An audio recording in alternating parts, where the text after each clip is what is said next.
Thank you guys. Thomas Jefferson, Albert Einstein, James Durbin, Adam Young, Bill Gates.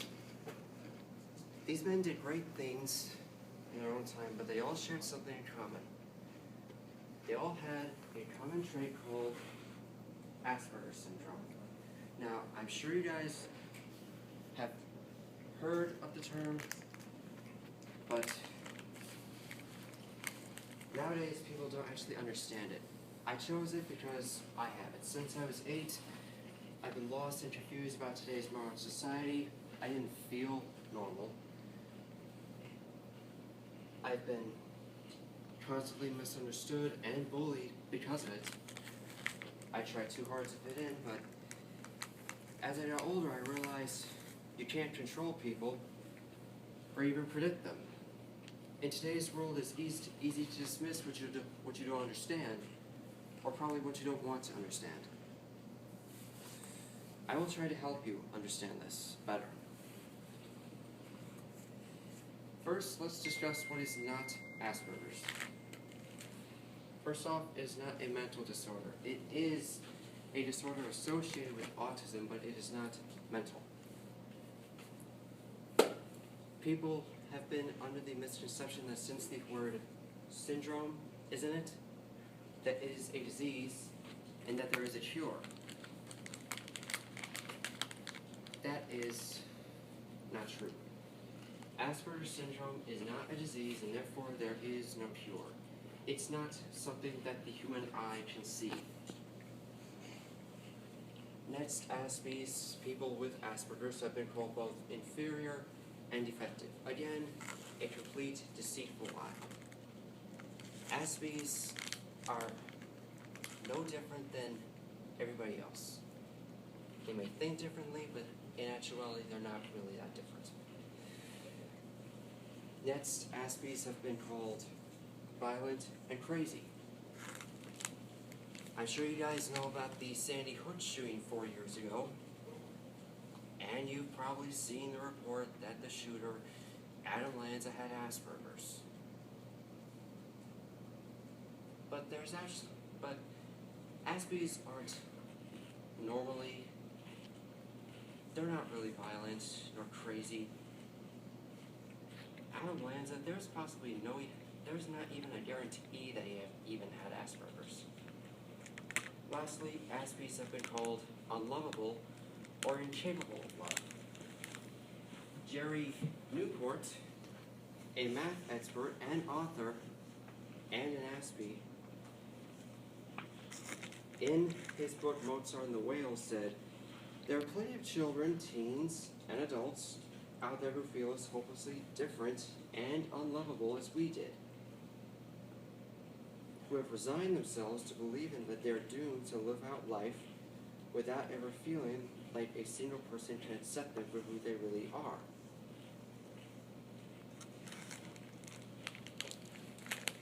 Now, what is Asperger's? Firstly, it's an autism spectrum disorder. A developmental disorder, if you will, kind of a high-functioning autism. A person without Asperger's is called a neurotypical, basically a normal. If you look here, you can see a complete difference between the brain of an NT and the brain of an Aspie. Basically, Asperger's syndrome is impaired social skills.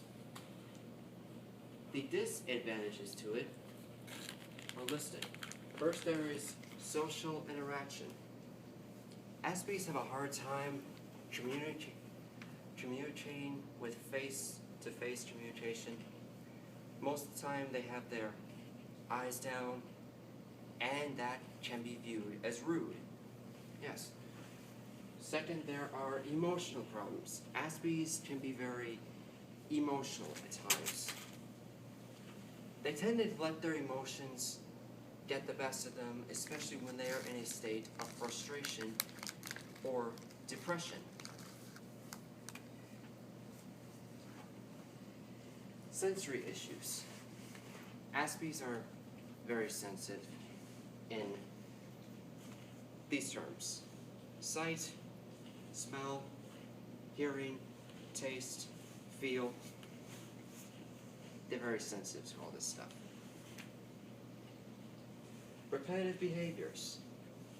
Aspies tend to repeat certain behaviors, like rubbing their hands together, shaking their hands, walking in circles, talking to themselves. The behaviors vary. It depends on the person. There is dislike to change. Aspies form a daily routine and they stick to that routine. Sort of being in their comfort zone.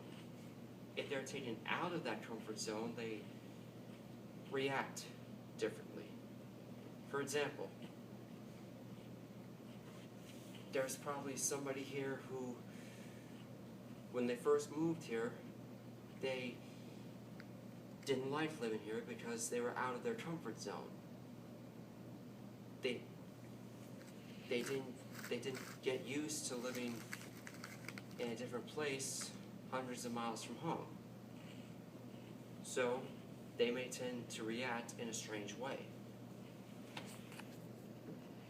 Next, there is understanding social cues. Nowadays, understanding today's modern society is very difficult for an Aspie.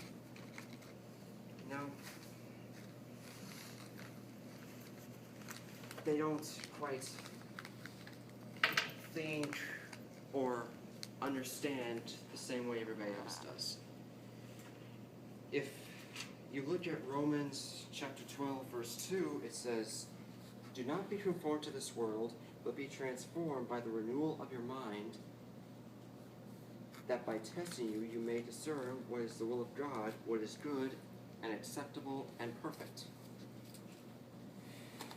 Next, there is mind blindness. Mind blindness is basically the inability to understand other people's actions, words, everything else.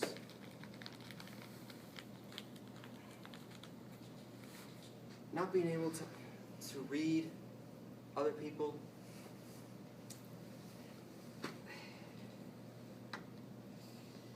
Our world is very black and white. We don't understand sarcasm. Like yesterday, I put on Facebook, "Is it bad that I'm so ahead of my work?" And somebody said, "How dare you?" I didn't understand what he was saying, so I thought he was being a jerk. Then I asked, "Is there a problem?" He said, "No, we're just kidding with you." I couldn't tell. Next, there is anxiety. A famous mathematician once said, "Because of my lack of confidence, I am terribly afraid of upsetting others without realizing it or meaning to. By saying or doing the wrong thing, I wish I could read people's minds, then I would know what they wished for and I could do the right thing. Socializing is harder than any math equations for me. What works for one person doesn't fit the other.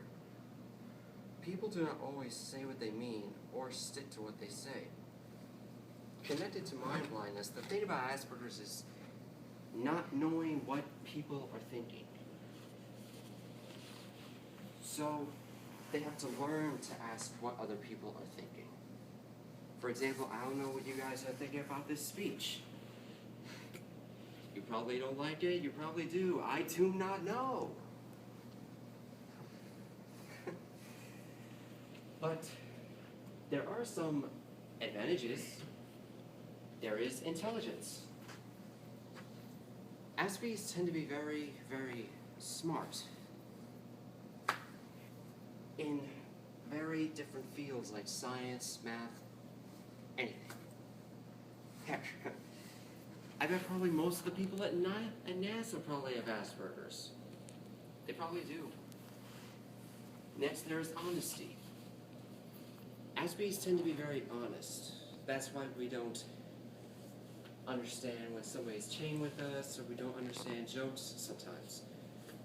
It's because we tend to be very honest in what we say. Thirdly, interests. Asperger's tend to limit their interest to a few certain things, whether it's math, science, sports, music, words, anything. But they sort of limit their interest down to just a few things and they stick to them. There's talent. Talent is based on imagination. Albert Einstein, Thomas Jefferson, James Durbin, Adam Young, they have lots of imagination. Lastly, there is compassion.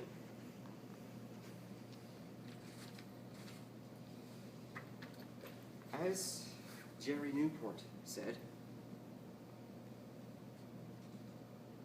because people with Asperger's can have great relationships, we experience love in magical ways that our normal brain brothers and sisters can never know or understand. Love can lift you higher than you ever thought possible and connect you to the world in a way you could never know until you experienced it. So that puts that lie to rest. People with Asperger's care deeply about people.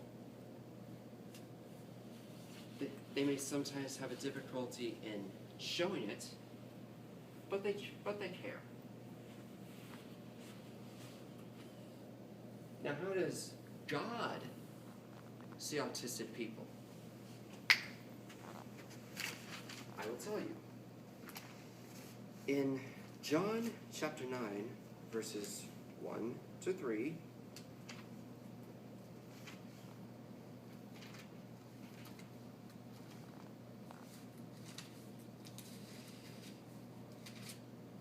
we go. As he passed, he saw a man blind from birth, and his disciples asked him, "Rabbi, who sinned, this man or his parents, that he was born blind?" Jesus answered, "It was not that this man sinned, or his parents, but that the works of God might be displayed in him."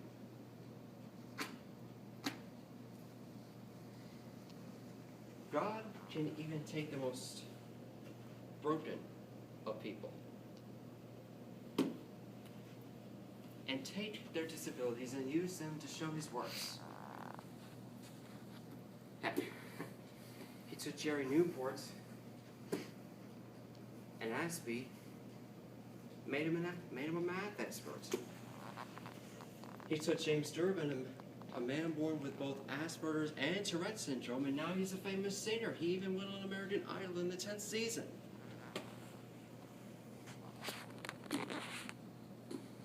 God can use these kinds of people to do great things.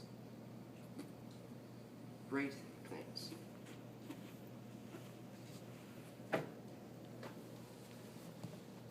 In conclusion, people with Asperger's may seem awkward at first, but we actually can be very nice. You know, we have lots of potential, we have lots of compassion. It's just difficulty showing it, you know. People with Asperger's want contact with other people very much. We're just pathetically clueless at it, that's all. Any questions, comments, jokes?